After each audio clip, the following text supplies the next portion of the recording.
Hello and welcome. I am Scrapperlock and this is City of Heroes on the Rebirth server. We are with Quintessence Lass, our level 21 brute who has 179,000 experience earned, only 11,000 to go to get to the next level. Level 22 when we will be getting single origin enhancements, and that may be coming very, very soon. Don't know if we'll get there this episode, but we're going to get probably pretty close. And then we will finally be able to put single origin enhancements on our powers and start running our third toggle, and our defenses will be a lot better. But first, we are on a story arc for Agent G, and our goal now is to get the Psycho Chronometron. So, in we go, guys.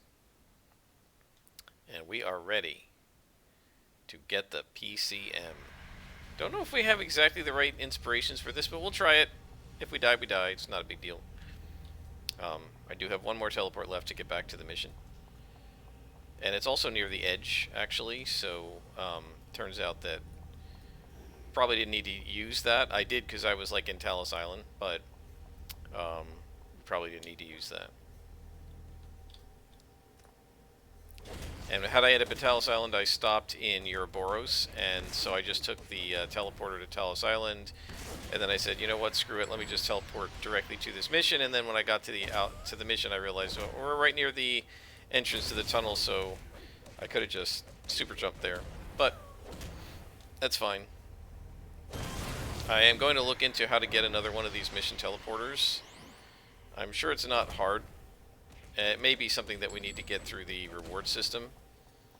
And we're slowly getting to the point where we'll be able to use that. We have 40,000 prestige earned. We need about 140,000. So it sounds like a lot, but we've actually been earning a lot recently. So it'll be a couple of levels, but it shouldn't be that long before maybe, 25th level or so. We should be able to buy a workshop and a salvage rack, and then we can start putting crap in there. And then we'll be able to start slowly going through our reward merits, because I have like 2 or 3 draws of the veterans rewards, which is going to be it is just going to be the cards that you flip over to try and get stuff, and we are going to get a bunch of veteran rewards as well. Speaking of which, right now we have 98 reward merits. Remember, we need somewhere on the order of about 2,700 to get our archetype origin enhancers, but we have a couple of them stored up in Nightmare Lass's base, which I need to check on and pay rent on probably soon anyway. So when I go in there, I will have her mail them to us. But I kind of want to wait until we're closer to being ready for that, because I don't want to carry them around for like 10 levels. And so when we have enough reward merits to get, or when we've gotten some from the decks of cards so that we've got like all but those 2, then we're ready to go. Or will we have enough to buy 4, then we can grab those 2 and buy the 4. But it'll be a while. I mean, it will be a while, but not super long, because we're churning through content pretty well with this character.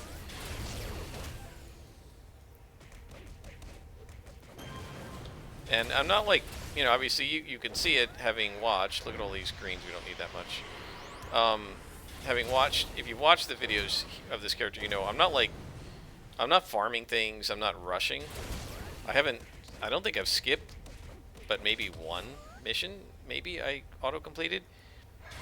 If that, I'm not sure if I even did that, or was my last auto-complete with Nightmare Lass. I got a base boss here, there's nothing I can do in terms of inspirations, so we'll just head on in.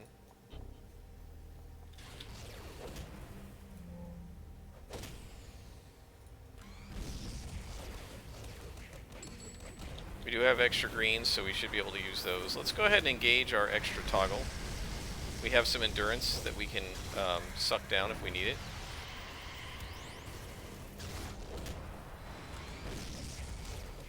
It looks like there's a second spawn there, so I over-aggroed, but we're alright.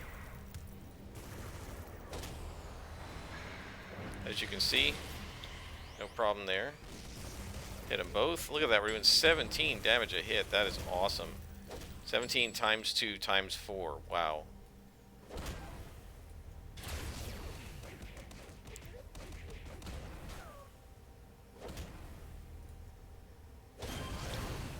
Okay, there is a glowy. Is there somebody to kill up there? Sorry, I shouldn't say kill. Defeat. This character doesn't kill anybody. She just, like, drains your energy with her dark energy, I guess, and knocks you unconscious. And where is the glowy? There it is. I was thinking it might be up here, but that is super quick. I was too late. Arbiter Sands outmaneuvered everyone.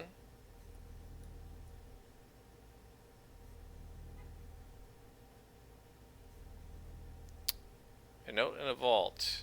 The vault was supposed to contain the psychochronometron, but instead it only had this note: Nocturne. Have some sense, my dear.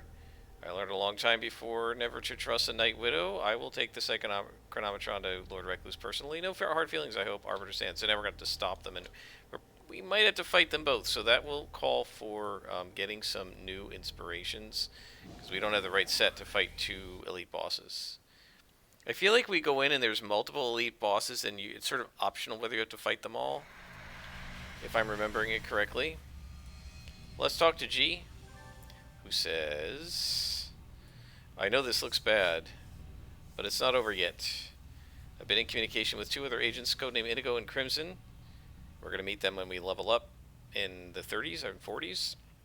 They believe that Sans has not yet left Paragon City. There may be time to stop him before he can deliver the psychochronometron to his masters. So he says, I have a plan. Arbiter Sans is still in fault line, probably trying to avoid detection until he can escape to the Rogue Isles. The psychochronometron requires psychic powers to activate, and Arbiter Sans has none. However, he does have a rival who has access to psychic powers, is antagonistic to Sans, and may know how and when he plans to escape Paragon City, Nocturne, the Night Widow. The plan is to lure Nocturne into a trap and get the information from her. So we're going to draw out Nocturne. So we know Arbiter Sans and the Night Widow Nocturne are enemies. From what we know of the internal structure of Arachnos, this isn't an uncommon situation, and we can turn it to our advantage. I will plant false information that Longbow has potential blackmail material against Sans hidden in our base in the dam. If she takes this bait, we catch her and find out about Arbiter Sans' most likely escape routes and times. Your job is to catch her in the dam. It's a long shot, but it's all we have. I'd recommend you get any allies before you go into the computer room and spring the trap. So that means we are going to need the right inspirations, and we also should turn on the super jump. So before we go over there, we're going to see if Sans may talk to me and sell me inspirations. If not, I may have to go someplace else, like the hospital. I won't make you guys watch that, though. I'll pause it. Well, let's see if he'll talk to me and let me go to the store. Yeah. Okay, so we want to get rid of... I think we want to do 3 of these. And we're going to want double accuracy. I'm going to take 4 lux, actually. I don't think we need to do extra damage. We should be fine on that. We do tons of damage, guys. Alright. So, way back in an earlier episode, somebody, I think it was Key over in a comment, was saying, I was talking about, like, I was trying to level up right in time to beat somebody. I actually got it to work much later against Dr. Vajalak. And he pointed out, of course, that level up inspirations are only a couple of these. That's true. But there are a couple of them, and you get them all. Right? It's like sucking down a whole tray without having to suck down any of the tray, which means that once those wear off, if the elite boss is still alive, you have the tray to use. And so the reason I was trying to get the level up was so that we could basically get 2 full trays of inspirations, especially at lower levels when you only have like 3 or 4 of these, or maybe 8 of them. It's very important to get those level ups. At higher levels, it doesn't matter because you have double this, right? Also, I think he's the one who mentioned, but somebody else may have the tendency of players to husband their inspirations and consumables. Yes, players do that. My players do that in D&D, and I do it more than I probably should. Mostly because I'm picky about the inspirations and I want to have exactly the right ones against an elite boss. And I don't need them against anybody else. So I just figure, all right, this is the combo I want. I'll save them for Nocturne and I won't use them against anybody else because what do I need them for? Now, obviously, if I get into trouble, you'd use them. But with a Brute, how often do we get into trouble? Especially once we get to level 22 and get SOs, we're not going to be getting into much trouble at all. All right, so now we're going to lure out Nocturne. So we're ready to go here. I'm not going to take the inspirations because it may be a few secs before she comes in. And again, these things only last a minute. There she is. Now my minions search this place with Longbow's files. We'll be able to break him and claim the Psychic Chronometron for my own. Muhahaha. She's pretty cool looking. I like the little monocle she's got. There's nothing here, but Jenkins said he saw Quintessence last. It's a trap! Kill Quintessence last and then we leave. Okay. So where is she?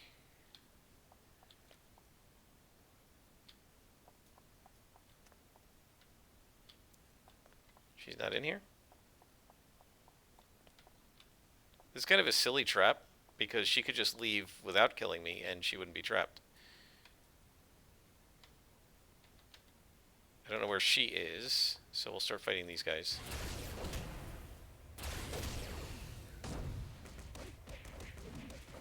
And that is why I didn't try to take the inspirations right away, because I wasn't sure if she was going to be right there or somewhere else. As memory now serves, as I'm doing this, it's starting to come back to me. I think she's off in the distance somewhere, you know, like further up. Now we may have to stop and rest, because, and especially if we're using Super Jump.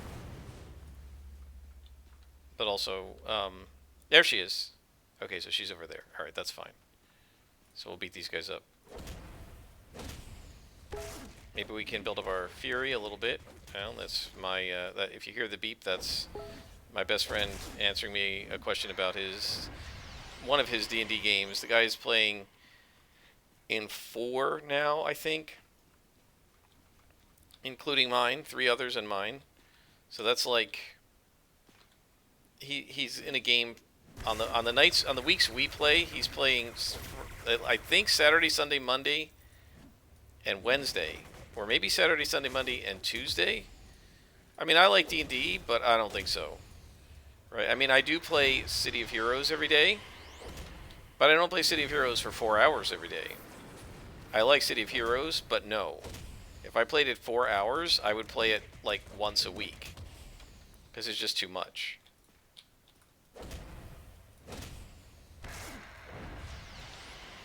Yeah, so he's doing the equivalent of, if you want to imagine what he's doing in terms of D&D, he's doing the equivalent of about 8 episodes with Quintessence Lass on Saturday, 8 episodes with Nightmare Lass on Sunday, 8 episodes with Liberty Lass on Monday, and 8 episodes with Tiger Strike on Tuesday.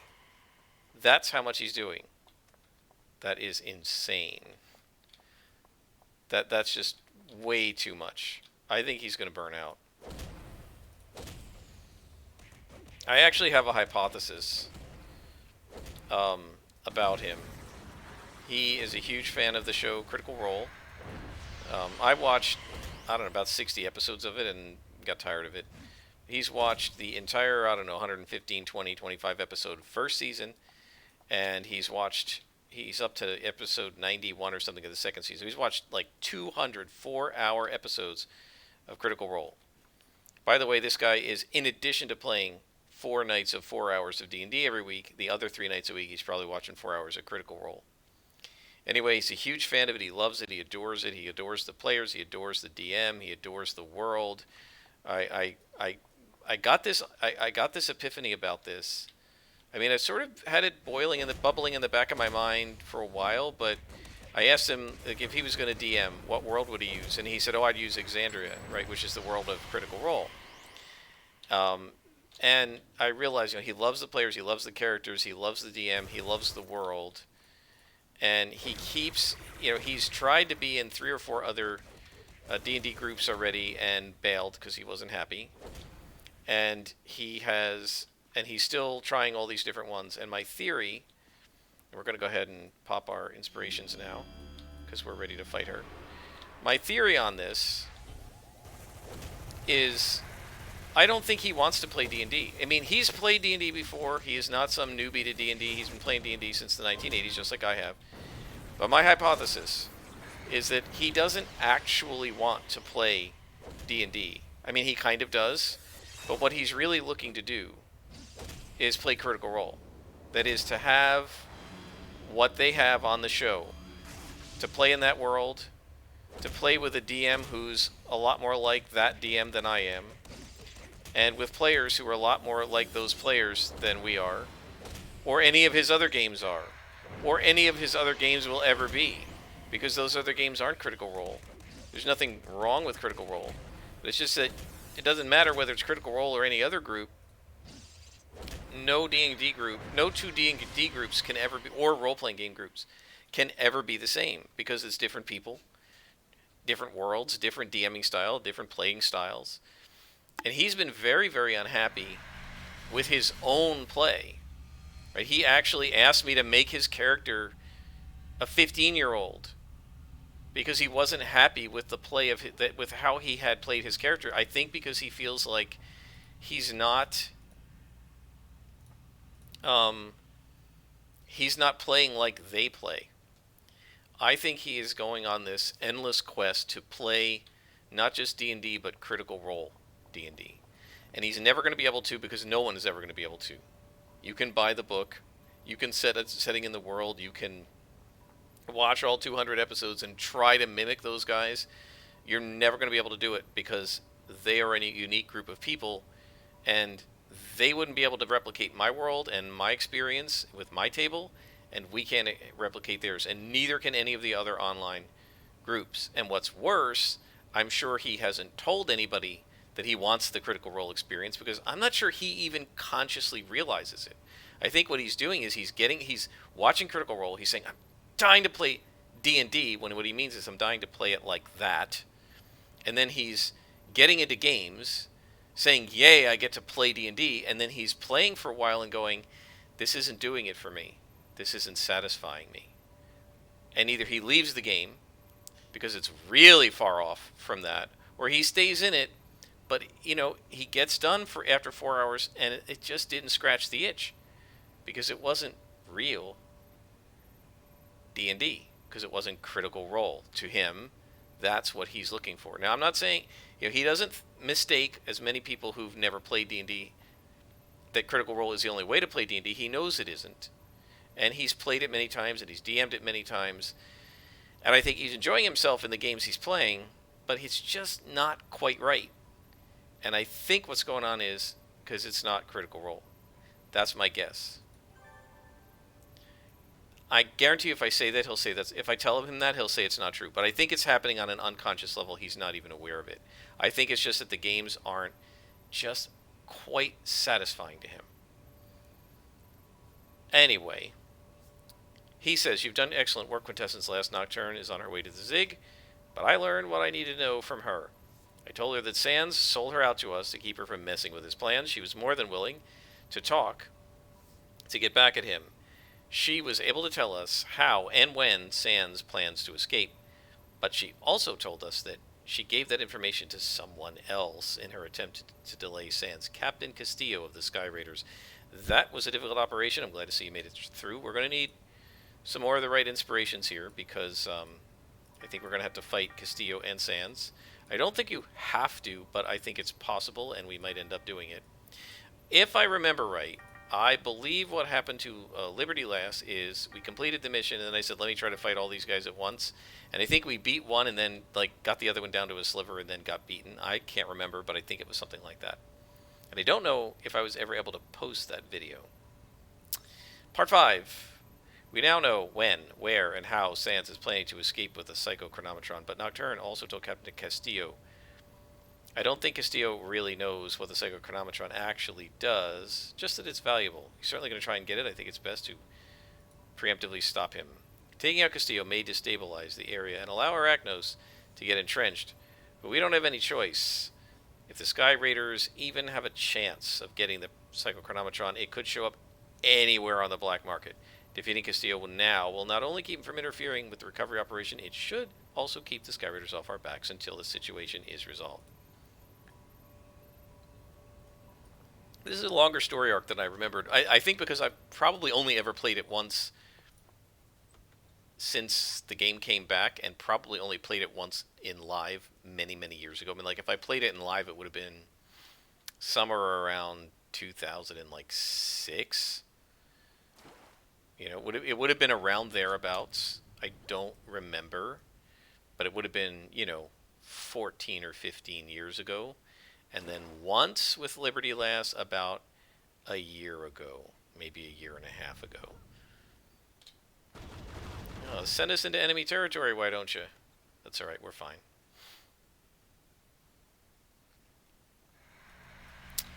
Okay, so this is not the final mission I remember. I thought it's an outdoor mission, so maybe I'm remembering a different one. How long have we been in this?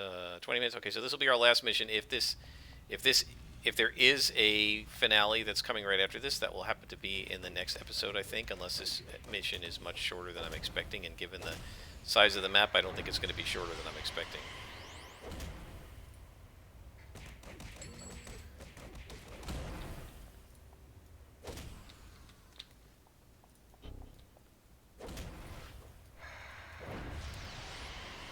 By the way, I do want to say, I have no problem with Critical Role.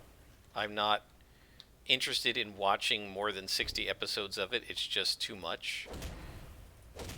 And frankly, I think it was ODing me on D&D. And it's perfectly fine that they play the way they do, and that's fine, whatever. But it's just simply never going to be possible for any other game group to play the way those particular people play, because they're not those people. And it's just simply a reality of role-playing games. If I gathered all of my old friends from our Champions campaign on Zoom, and there were a Champions mod for Foundry, and we all decided to go and play not just play Champions, and I was too late for this guy. Where's his thing? Oh, it didn't come down. Not just play Champions, but replay the old campaign that I ran for 2 years. I go back and get my notes, and I take all those scenarios, and in order from number 1 to number 30, because there were 30 scenarios, and play them all in order every week, just like we did 25 years ago, 30 years ago. Gosh, it's been 30 years. We wouldn't be able to replicate our own experience. It would be a mistake to try. It wouldn't be any fun. We'd end up being miserable because we wouldn't be able to replicate the fun and the experience that we had in those days, because we are different people now. Even though we're the same individuals who did that, we've grown, we've gotten older, we've changed. People have had kids, they have lives, they're different people. We're not the same as we were. So even an existing group of people who used to be a game group, I mean, even if you took the people who play Critical Role, gave them the same characters, and started them on the first episode again, and told them to replay it, they wouldn't be able to make it be the same. They just can't. It would be miserable. It would be a horrible experience, because they're trying to replicate. I'm doing it again with Combat Jump not being on. They're trying to replicate something rather than just play.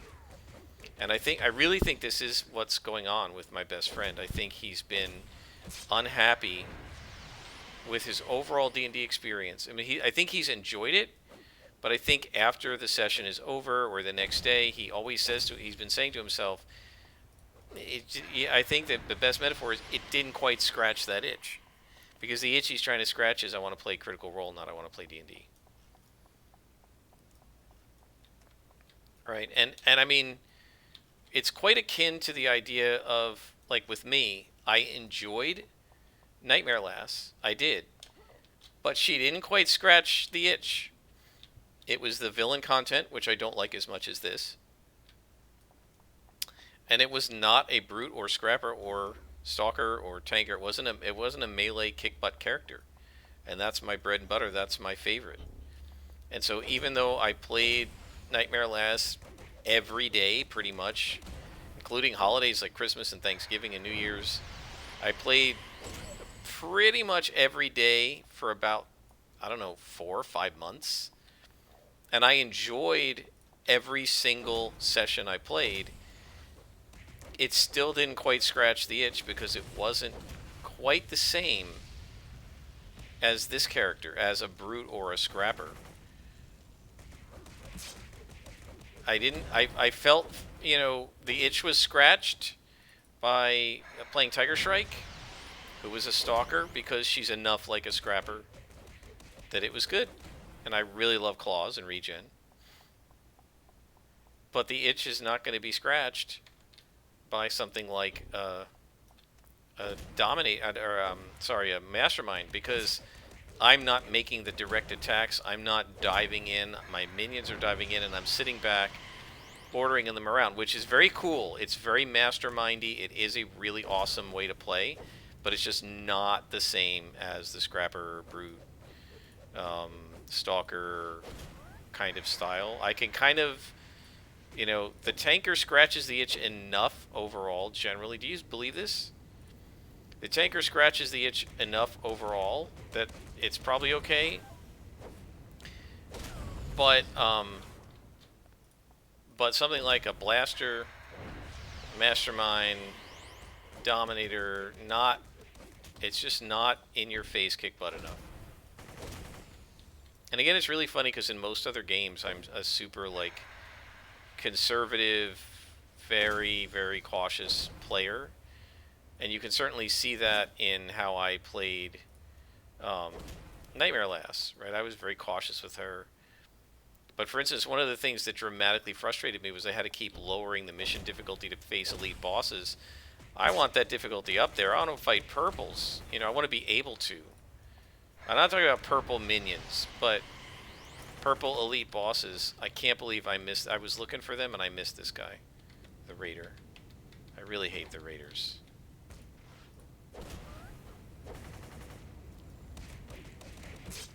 And there's no point to attacking any of them until this thing is destroyed. Alright, now we're going to do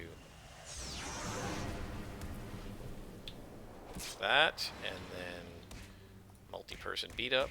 There we go. I know you're seeing the hit points drop and you think we're in trouble, but we're not, because we're a brute and we're fine. And I'm going to just kick their butts. There we go. You see how quickly we do damage. We will have to take a knee here, but that's alright. Click. Come on. There we go.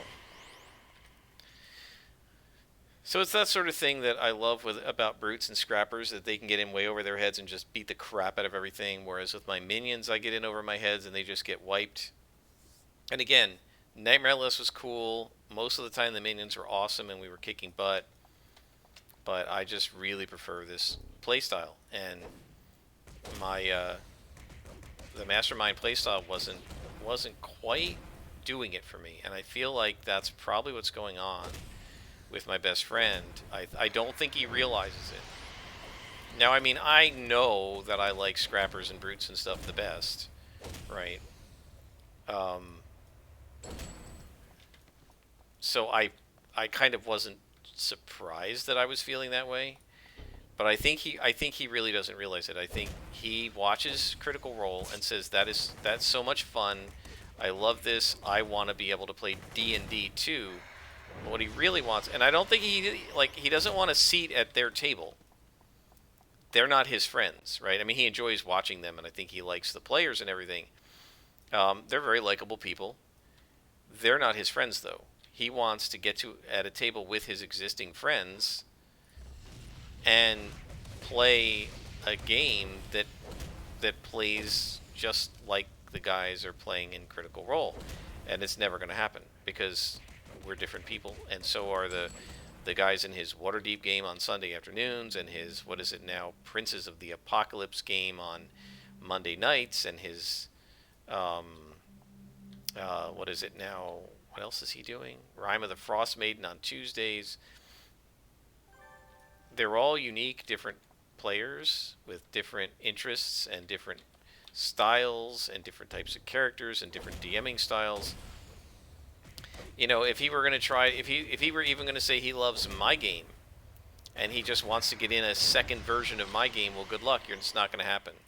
Even if there's somebody else out there with a Roman Empire world, they're not going to run it the same way I do. And even if they took my map and my notes and ran a game, they wouldn't run it the same way I do. And so you just have to, you kind of have to enjoy the one you're playing. And I just think he doesn't realize that he's feeling that way. You know, I think it's an unconscious thing. Maybe I'm wrong, but that's what I think.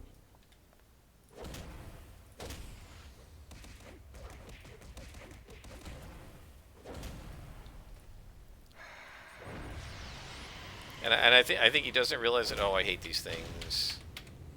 Force field generator. I gotta kill this thing. I'll never be able to hit anybody. Yeah, all right. We'll need both accuracies just to hit him. I hate these things. Like, I don't mind that it makes you a little harder to hit, but the idea that that one shield can completely floor me is just so frustrating. And the only way you can hit it is down 2 accuracies. Because otherwise you have no chance, because you're at like 5%.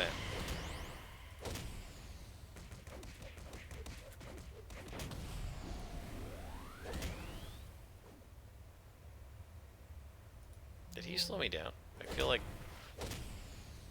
I'm recharging a little more slowly here. Okay, I'm ignoring the jump bot because you got to get this guy killed. There we go, and we leveled up, guys. That is not bad. We are not going to finish the story arc, but we leveled up. So we'll do that this episode, and then I'm going to stop because I'm going to have to buy the single origins. But we leveled up. Oh, we're not going to call anybody here. We got to get out of here. Let's turn on our extra toggle. I forgot to even turn that on and get out. We're going to get hit a couple times, but we should be alright. Yeah, didn't hit me. Oh, well, I've got 50% smashing defense right now, so you're lethal too. So it shot at me and probably missed for that reason. That's because we got our level up buffs going. I did not realize I was that close to leveling up. So we're going to talk to him, and then we will go out, and I'll pause it while we head up to, what's her name, Mirror Spirit. Agent G says Castillo is in custody, and the information you retrieved confirms what Nocturne told us. It would be better if we could get a third source, but Arachnos has changed their codes, and there's no time. Arbiter Sands is leaving soon. You've got to stop him. Well, I need to level up first, buddy. So I'm going to pause it here, and I'll bring you back when we are ready to pick our next power. Alright, folks, we are back. I actually didn't go to Mirror Spirit because I realized it'd be quicker to just hit Ouroboros and then come here, because we're going to have to go from the north of Fault Line all the way back anyway. So, may as well just do it as quickly as possible. So let's see what we've got here. We can get Energy Cloak, which is a click power that uses 13 endurance. No, it's a toggle. Sorry, energy drain's a click. And it just gives me stealth, but it's a toggle, which I don't want another toggle right now. Touch of Fear or Taunt. Touch of Fear paralyzes. How long does it last? 18 seconds.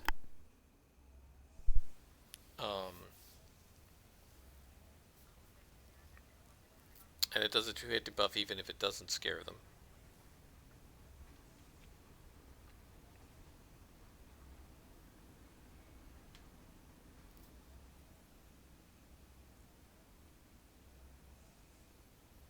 Foes in the state of panic will have their chance to hit reduced. Why?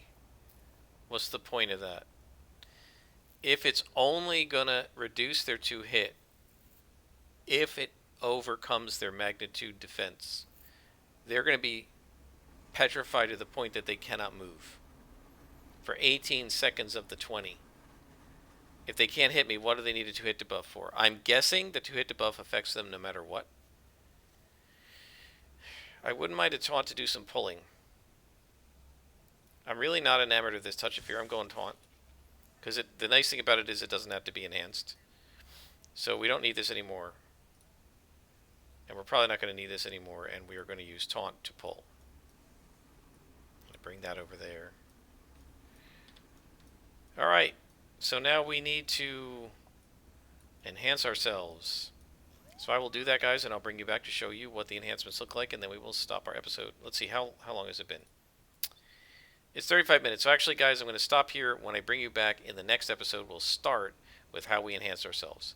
Until next time, I am Scrapperlock, and this has been City of Heroes on the Rebirth server.